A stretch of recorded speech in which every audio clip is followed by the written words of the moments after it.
Bom dia, bom dia, bom dia. Mais um Morning Call, o que esperar do mercado hoje? Eu sou o professor Wagner aqui da Francesca Educação Financeira e todos os dias nós estamos aqui ao vivo para falar sobre o fechamento de mercado no dia anterior e trazer as principais notícias que podem impactar o mercado financeiro no dia de hoje. Um olhar aí sempre para o ambiente político, economia e também cenário corporativo. Trazemos aí as principais notícias aí que podem impactar. Então, você que gosta de começar o dia bem informado, trabalha no mercado financeiro, ou mesmo você que gosta aí do mundo de investimentos, deixa seu like, se inscreve no canal, compartilha esse conteúdo aí com outras pessoas que querem começar o dia bem informado, e você também pode acessar um dos grupos de WhatsApp onde você recebe esse conteúdo também em PDF de forma gratuita para consultar a qualquer momento do seu dia. Hoje é dia 19 de janeiro de 2022. Ontem aí as bolsas mundiais derreteram, né? Um dia aí de grande volatilidade e forte queda, principalmente aí com a expectativa de valorização das treasuries, os títulos públicos norte-americanos, os títulos livre de risco. Isso daí acabou impactando aí o cenário global, caindo aí empresas principalmente do setor de tecnologia que acabam tendo aí uma grande dificuldade, e a pressão acabou afetando todos os mercados, com exceção aí da China e do Brasil. China que já havia fechado ainda com números positivos, principalmente aí olhando para a divulgação de resultados de PIB e outras informações que foram divulgadas no dia anterior, e também o horário de fechamento aí distinto, né? Acabou não pegando tanto essa pressão no dia de ontem, e por aqui vimos o índice Ibovespa fechar em leve alta e se manter mesmo em meio a essas quedas a nível global. E obviamente os investidores por aqui de olho nos riscos políticos, fiscais, e ainda a expectativa de uma alta na curva de juros futura, né? O juro futuro continua subindo dentro dessa expectativa de inflação que nós temos não só no Brasil como no mundo, e ainda vivemos então todo esse momento aí de dificuldade por enquanto. Olhando aí para o exterior, além de todos os pontos que já falamos anteriormente, do receio em relação à valorização das treasuries e da inflação, ainda existe aí, após a retomada no feriado do feriado nos Estados Unidos, a expectativa em relação à divulgação de balanços do quarto trimestre das empresas listadas na Bolsa Norte-Americana, onde já vimos aí algumas empresas aí, mesmo que não tenham divulgado seu balanço, mas divulgaram aí uma queda, principalmente na receita ou no lucro líquido. Isso obviamente aí traz um impacto grande, principalmente aí nesse momento em que muitas empresas aí também já tiveram aí alguma desvalorização. Vimos também aí alguns setores que valorizaram bastante durante o ano de 2021, e automaticamente agora surge essa preocupação em relação aos próximos passos e essa recuperação dessas empresas, caso realmente aí o balanço venha negativo, ou vem aí com informações não tão interessantes para o mercado. Isso acaba preocupando aí não só nos Estados Unidos, mas na Europa, e afeta obviamente também o resultado das bolsas a nível global. Os próximos passos do FOMC na próxima reunião também acabam ficando no radar, principalmente agora com uma expectativa de qual será o aumento aí dos juros na reunião de março. Lembrando, semana que vem, dia 25 e 26, nós temos aí a reunião do FOMC referente ao mês de janeiro, onde deve ser definido aí o encerramento dos estímulos, né, a retirada então de estímulos lá pelo Banco Central norte-americano, Federal Reserve, e já no mês de março, na reunião de março, deve ter o primeiro aumento de juros, e a expectativa de algumas casas é de que esse aumento ultrapasse aí a alta 0,25 pontos percentuais na alta da taxa de juros na reunião de março. Isso obviamente aí afetaria os mercados, principalmente com essa expectativa aí de 4 aumentos na taxa de juros dos Estados Unidos, e nesse momento acaba preocupando o mercado de forma geral. ambiente político também aí com uma possível invasão aí nos próximos dias, né, iminente, como a própria Casa Branca leva aí a possibilidade da invasão da Ucrânia pela Rússia, também acaba afetando aí o mercado de forma geral, e vimos então as bolsas europeias e norte-americanas fechar em baixa no dia de ontem. Vamos olhar para números de forma geral, o que facilita aí esse nosso bate-papo. O índice Bovespa, então, descolando dos mercados globais e subindo aí 0,28% a 106.668 pontos. O dólar aumentando, né, chegando aos R$ 5,56. O dólar aí teve uma alta de 0,56%. E olhando aí para as bolsas norte-americanas, Nasdaq, a bolsa de tecnologia, caiu 2,60%, derretendo aos 14.506 pontos, justamente dentro dessa expectativa aí de redução, de desvalorização das empresas de tecnologia por conta da alta de juros. O índice S&P 500 caindo 1,83% a 4.577 pontos e Dow Jones caindo 1,51%, chegando aos 35.368 pontos.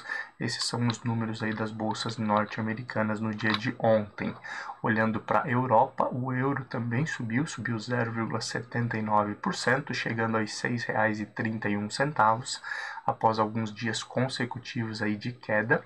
E olhando aí para as bolsas europeias, também vimos aí uma forte queda, onde o DAX na Alemanha caiu 1,01% a 15.772 pontos, o CAC na França caiu 0,94% a 7.133 pontos, e no Reino Unido uma queda de 0,63% a 7.563 pontos. Na Ásia, então, que já trazíamos ontem aí o fechamento do dia 18, a China fechou com leve alta de 0,19% a 14.391 pontos, enquanto o Japão aí já tinha alguma dificuldade, fechando em leve queda de 0,27% a 28.257 pontos.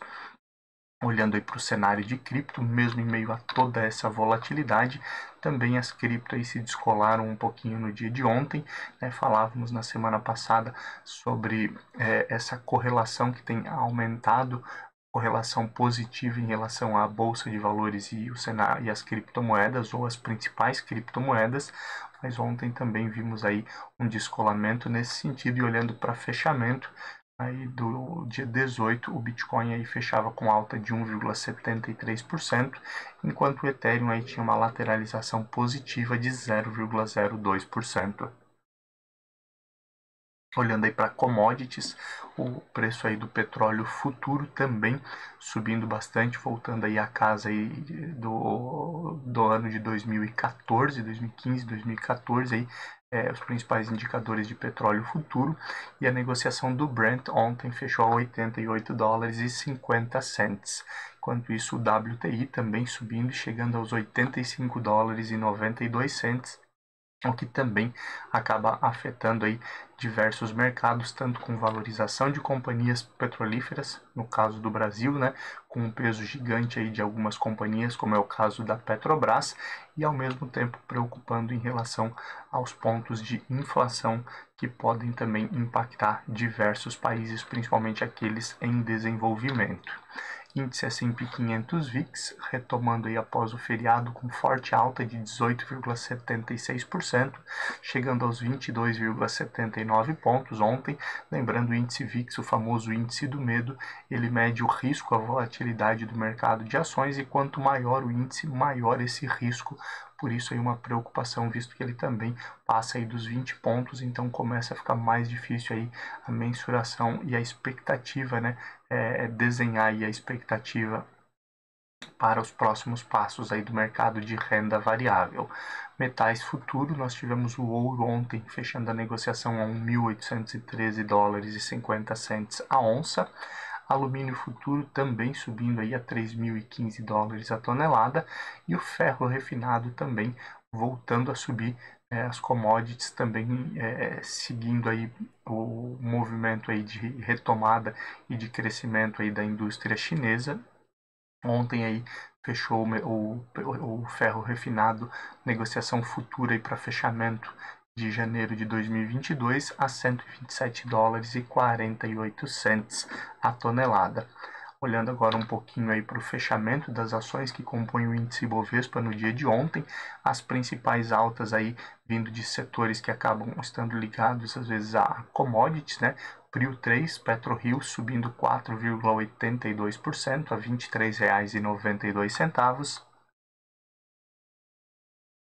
COGN3 Cogna também subindo 3,68% a R$ 2,25. GGBR4 Gerdau, né? Também uma alta aí de 3,39% a R$ 28,60. BBSE3, Banco do Brasil Seguridade, também aí aparecendo agora entre as principais altas, 3,25% de alta aí no dia de ontem, fechando aí a R$ 20,31. E ainda no setor de educação, que ontem teve alguma valorização, e DUC3 também subindo 2,93% a R$ 19,63. Já entre as principais baixas, vimos aí Localweb novamente e outras empresas aí voltada à área de tecnologia tendo dificuldades novamente. Localweb LWSA3 caiu 10,60%, chegando a R$ 7,67. BID11, Banco Inter, as ações units de Banco Inter aí caindo 10,42% a R$ 20,70.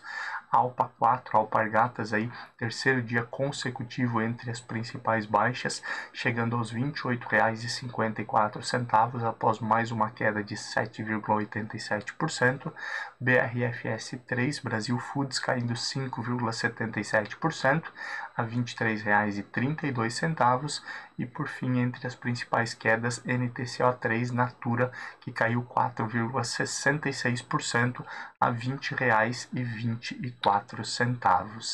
Na agenda de indicadores aqui no país, interessante ficar de olho hoje no fluxo cambial estrangeiro, que mostra um pouco aí dessa entrada e saída de recursos no país, e principalmente ele é um indicador da confiança aí do investidor. O investidor, quando retira recursos daqui, ele não está confiando tanto, e quando ele traz recurso para investimento, obviamente mostra aí um patamar de maior confiança.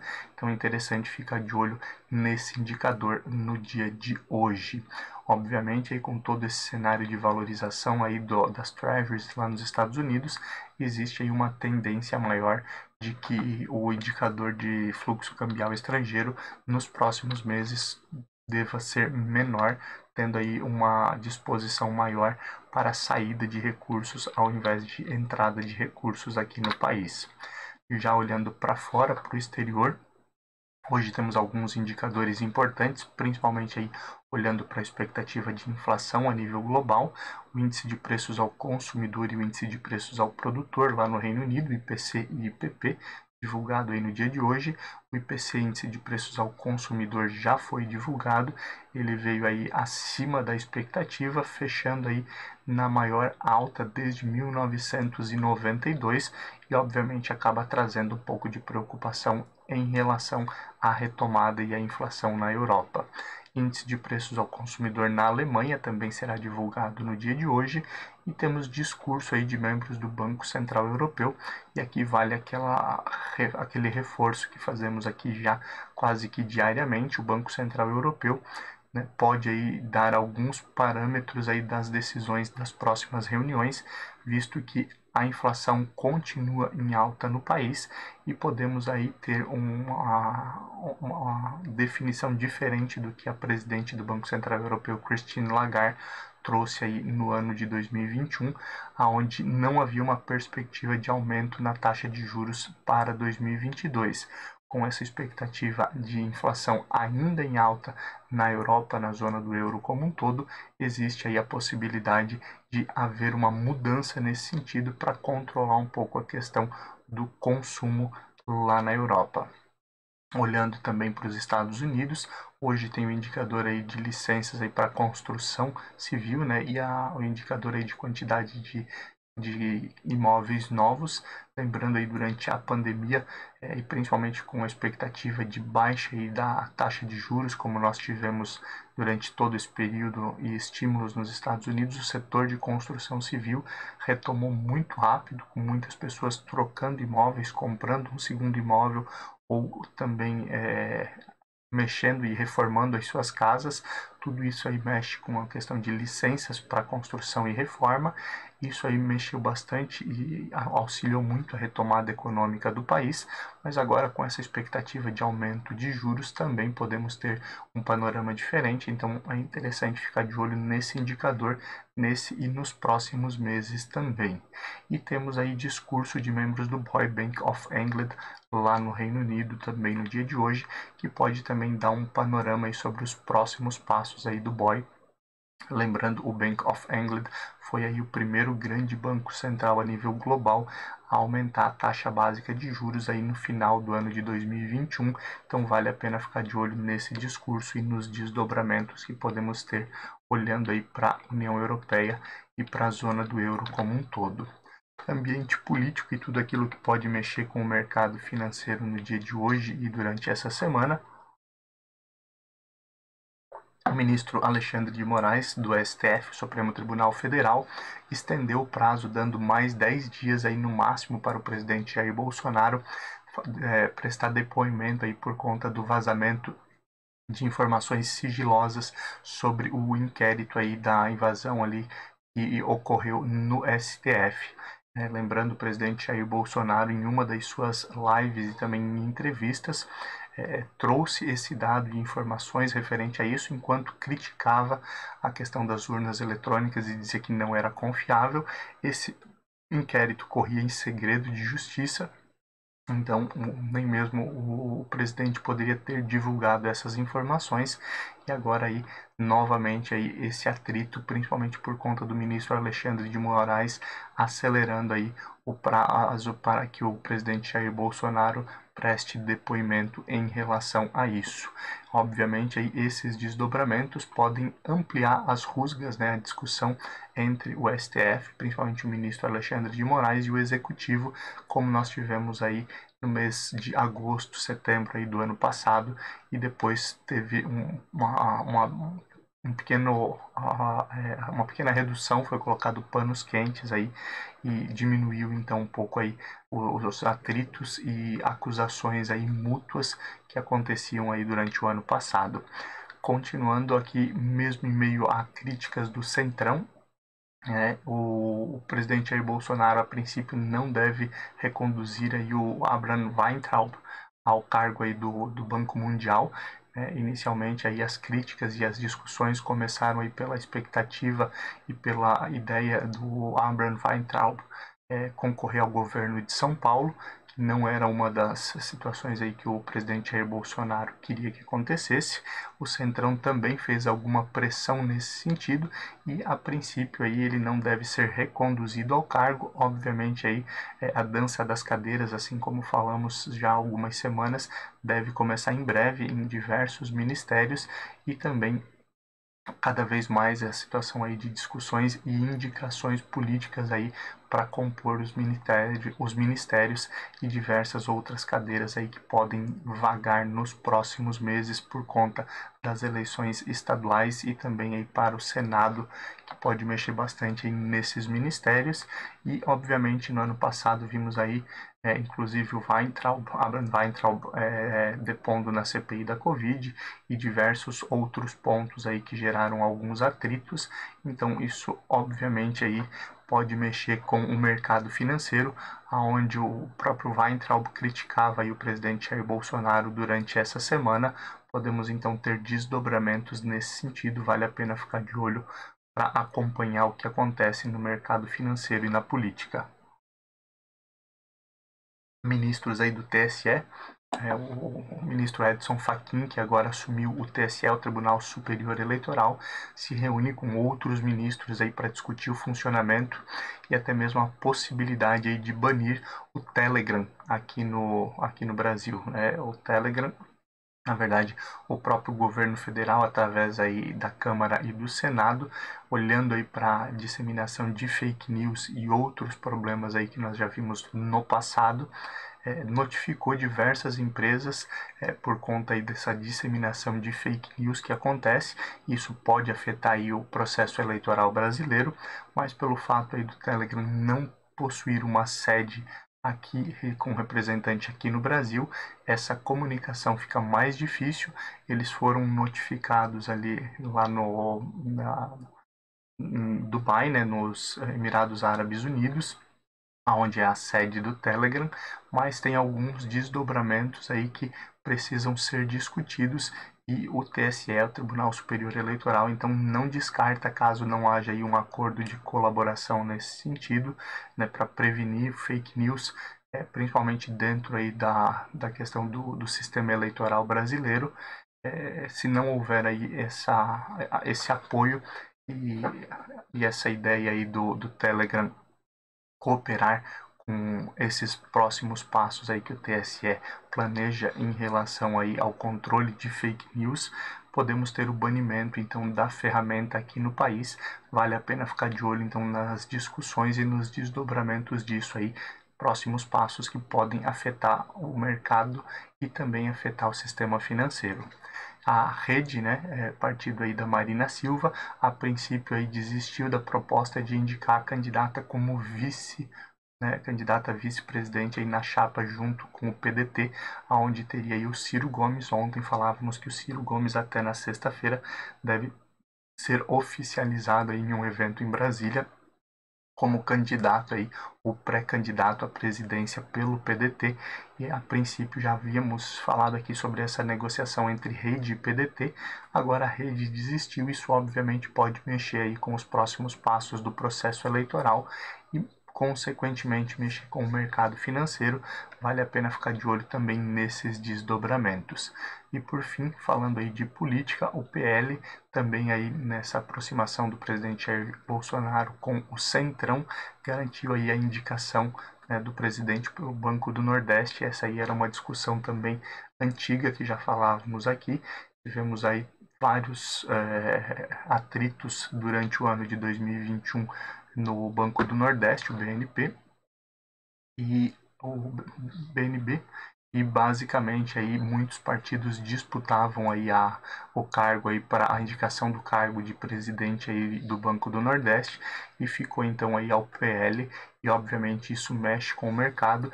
Isso também traz por um lado aí essa maior proximidade do Centrão com o presidente Jair Bolsonaro e uma certa facilidade em algumas negociações, principalmente dentro da Câmara e também no Senado. Olhando agora um pouquinho para a economia e tudo aquilo que pode mexer com o mercado aí nas próximas semanas, uma fintech no Brasil aí começará a ofertar a famosa hipoteca reversa, né? Muito comum em outros países, mas novidade aqui no país. Na verdade, no país ainda temos barreiras, inclusive, muito fortes para crédito pessoal com garantia de imóvel. Ainda é algo que, apesar de ter uma taxa mais atrativa, a burocracia e principalmente a falta de cultura nesse tipo de operação acaba diminuindo bastante aí a quantidade de negócios nesse sentido. Mas falando em hipoteca reversa, a ideia aí é trabalhar semelhante aí a uma previdência complementar. A hipoteca reversa em outros países é muito utilizada, principalmente aí por pessoas aí com um pouco mais de idade, que às vezes tem dificuldade em completar a sua renda, em manter a sua renda, principalmente aí por ter deixado de trabalhar, já ter a sua aposentadoria, precisam de renda complementar. Eles colocam o imóvel aí como garantia, e ao invés de receber o valor em uma única vez, eles vão recebendo esse valor mensalmente como complemento de renda, e obviamente aí vindo a faltar essa pessoa, né, a dívida tem que ser quitada, ou a instituição financeira aí que fez a hipoteca reversa fica com o imóvel. Então também essa é uma novidade aí que mexe com a economia, mexe com a questão do planejamento e também mexe aí com o mercado financeiro com essa novidade. Então vale a pena aí ficar de olho nesses desdobramentos também.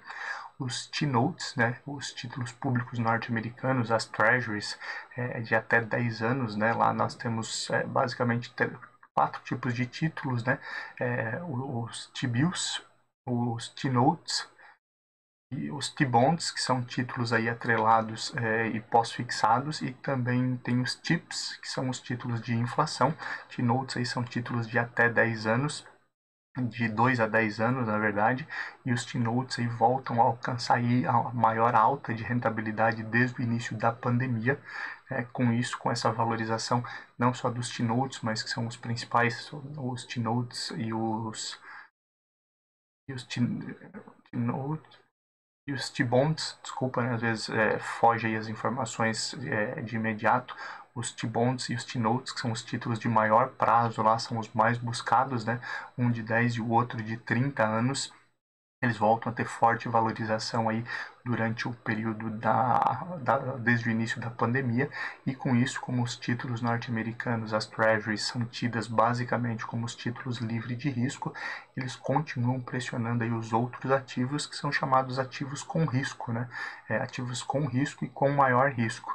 Aí olhamos, obviamente, aí para títulos de dívida de outros países, e quanto maior o risco, maior o prêmio que deve ser pago. Então, olhando aí para essa alta, essa valorização, inclusive tem indicadores nos Estados Unidos que eles medem exatamente a taxa que cada país, né, paga por títulos públicos em relação ao risco dos Estados Unidos. Então, eu recebo a variação do T-Note mais tanto por cento. Que aí é o risco aí que eu correria, por exemplo, para investir no Brasil, e essa é uma métrica utilizada não só nos Estados Unidos, mas em outros países também, para avaliar o risco de investir em países com menor desenvolvimento, como é o caso do Brasil, e esses países que também têm um risco aí de calote maior, o risco de default, né, como é conhecido, CDS, o risco de não honrar com os seus compromissos, e no momento em que vivemos, isso afeta ainda mais o Brasil, principalmente com essa recorrência, como falávamos aí, de entrada e saída de moeda norte-americana. Com essa valorização, a tendência, obviamente, é de mais pessoas investirem nos Estados Unidos e retirarem, então, dinheiro de outros países emergentes ou diminuírem a sua posição em países emergentes.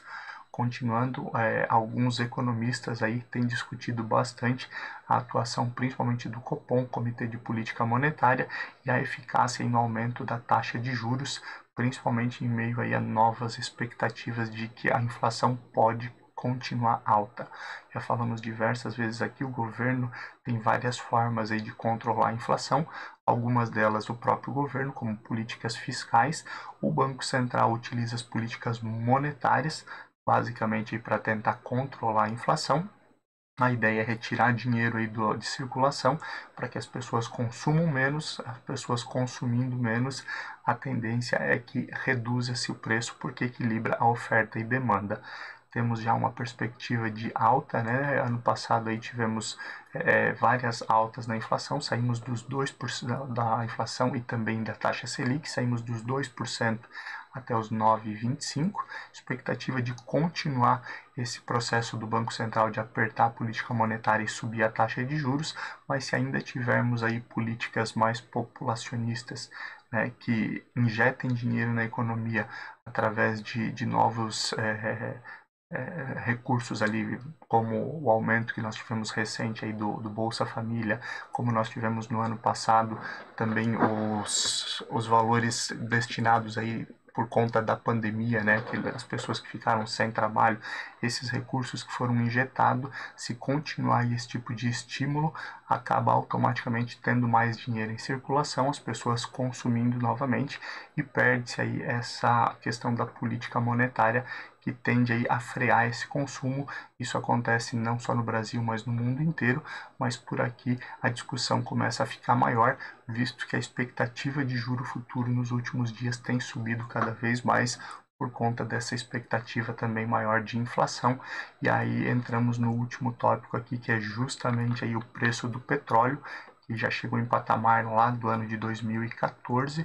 A tendência, de acordo com algumas casas de análise, é que o petróleo aí chegue à casa dos $100 aí, já no final do ano de 2022 e chega aí aos 105 dólares em 2023.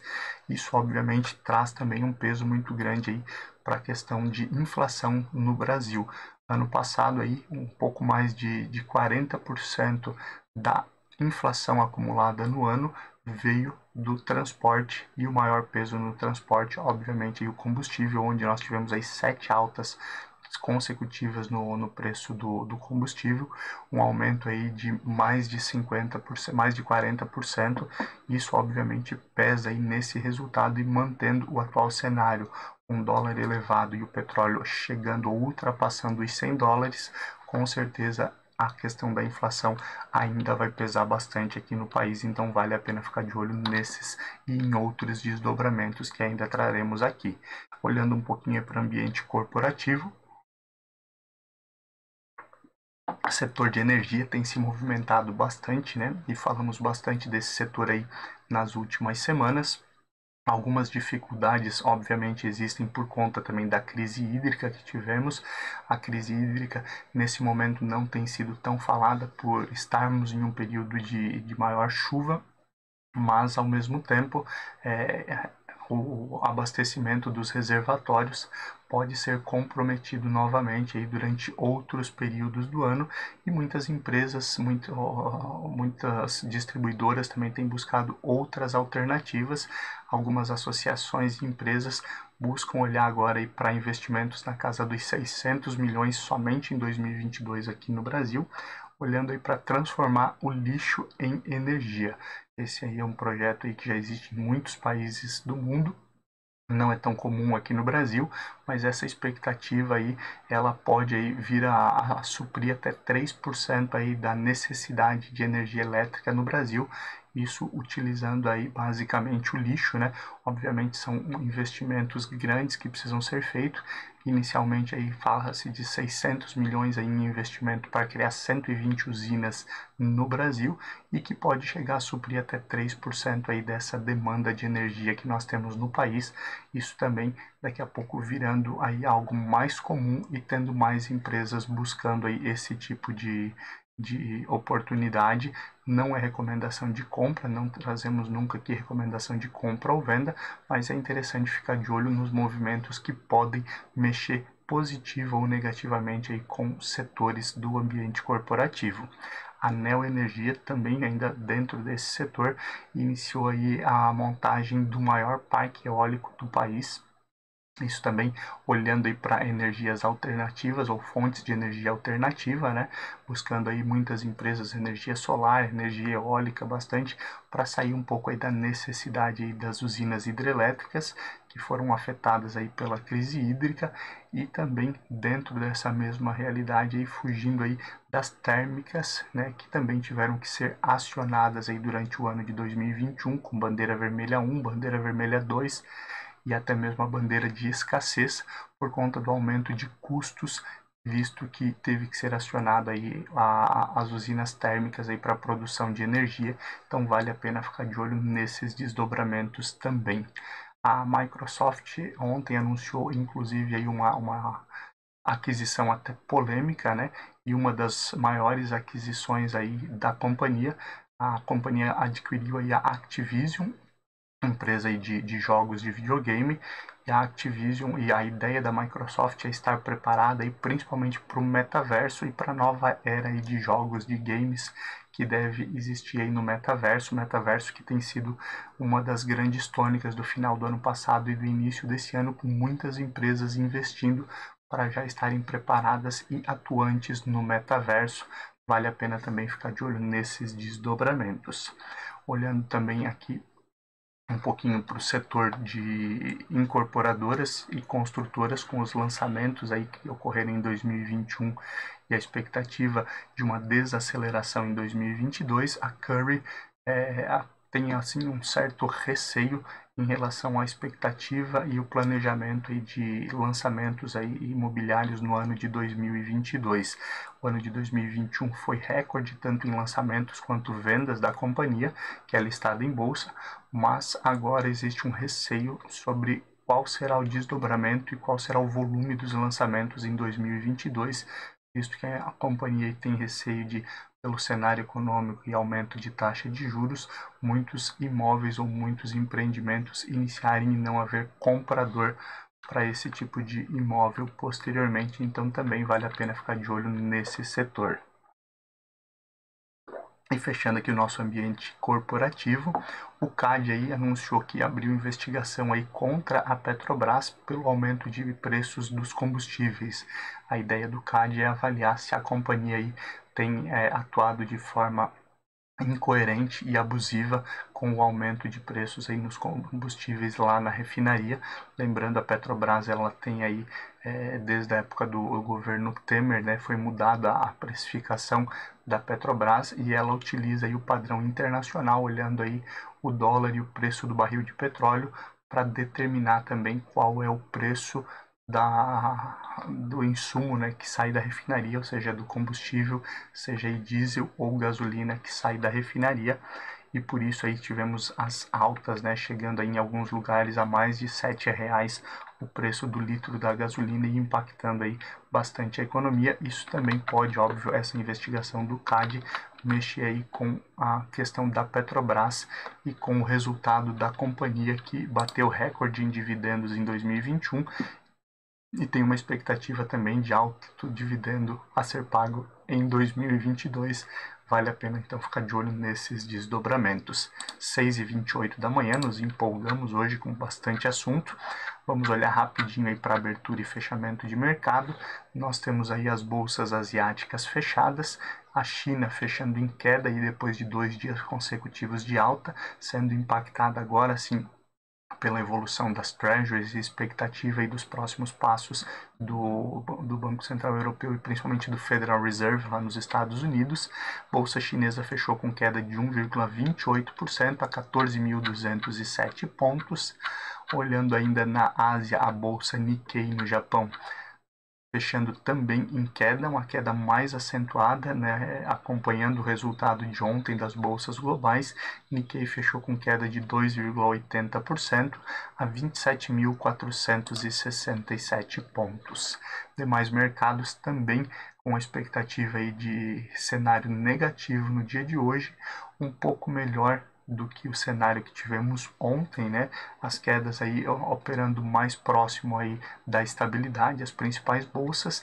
Nesse momento, olhando para números, nós temos o DAX na Alemanha aí caindo 0,15, o CAC na França sobe 0,25, no Reino Unido nós temos aí uma lateralização negativa, com a bolsa caindo 0,05%, e o pré-market dos Estados Unidos também operando próximo da estabilidade, o índice Dow Jones caindo 0,15, S&P 500 também caindo 0,15 e Nasdaq cai 0,10 nesse momento, 6h29 da manhã.